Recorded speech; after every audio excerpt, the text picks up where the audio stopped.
Hi, hello friends. How wonderful to be this week sharing a tiny bit more about our explorations on the Bible. And how wonderful it is that we are almost halfway the second month and getting to the end of the second book of the Bible. So if you haven't watched it, I would recommend you to go back and watch the children talk that we have this week when we talk about a new nation. So I will be waiting for you. Just go and watch and we will see you soon. So this week we want to do at the beginning a tiny bit of a recap as we want to explore and think about the things that we have been learning.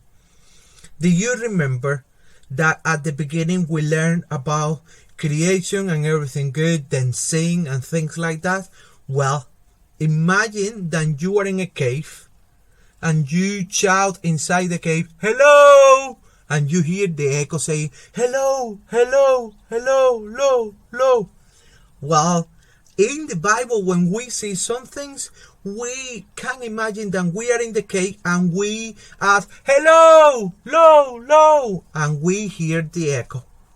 So, this week we are learning about a new nation, a new beginning. And that is the echo of the new beginning that God gave the people with Noah. And that is an echo of the new beginning in the creation of the first week. But also, we are learning about some mistakes and sins that people do. And that is an echo of what happened in the Garden of Eden, of what happened with the people in the time of Noah, of what happened to Abraham, and now what it will be happening to the people of Israel. So this week, as we do a tiny bit of a recap, it would be good if we focus in some echoes and we things. Do you remember what we learned about Abraham? When God asked Abraham to sacrifice Isaac, and then we saw a wonderful echo in John 3:16. As we continue learning, it would be good if we do the recap and things in the echo. What are the things that we see repeated? What are the things that we can see similarities in the future?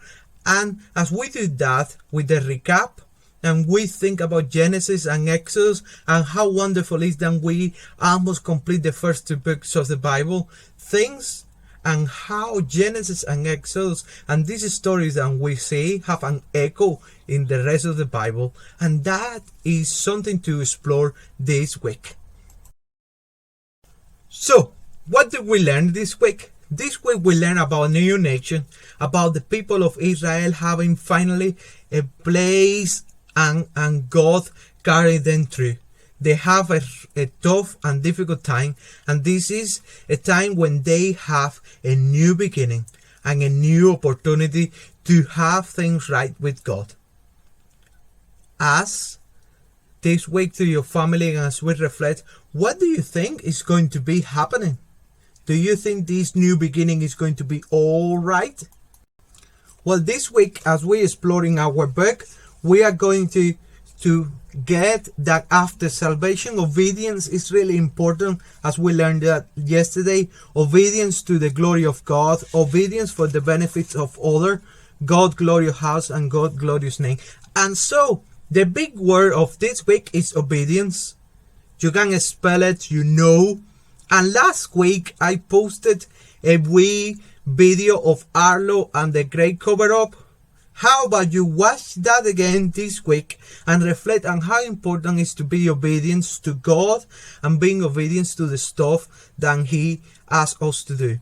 For example, you can share and talk about the things that are difficult for you to be obedience, the things that we struggle the most about, but why it's so important to be obedience. Again, you can chat about the traffic lights and play the traffic light games.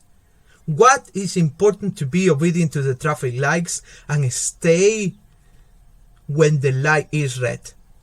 Because if we don't stay when the light is red and we zoom through the streets, we can have an accident and be damaged completely. So, being obedient to God, it doesn't mean that God doesn't allow us to do things. It means that sometimes God put a red light So we have to stop doing what we want. Sometimes God give us a yellow light, we have to wait. And sometimes God give us a green light and we have the freedom of doing the things that He wants us to do. God is not a dictator that doesn't allow us to do things. He is just caring for us.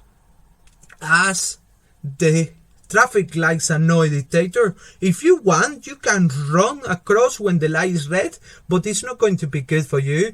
God has given us the freedom of doing what we want, but that doesn't mean that it's good for us. So this week, as we learn about obedience, how about we play the traffic light games and explain to our kids why it's important to be obedient to God.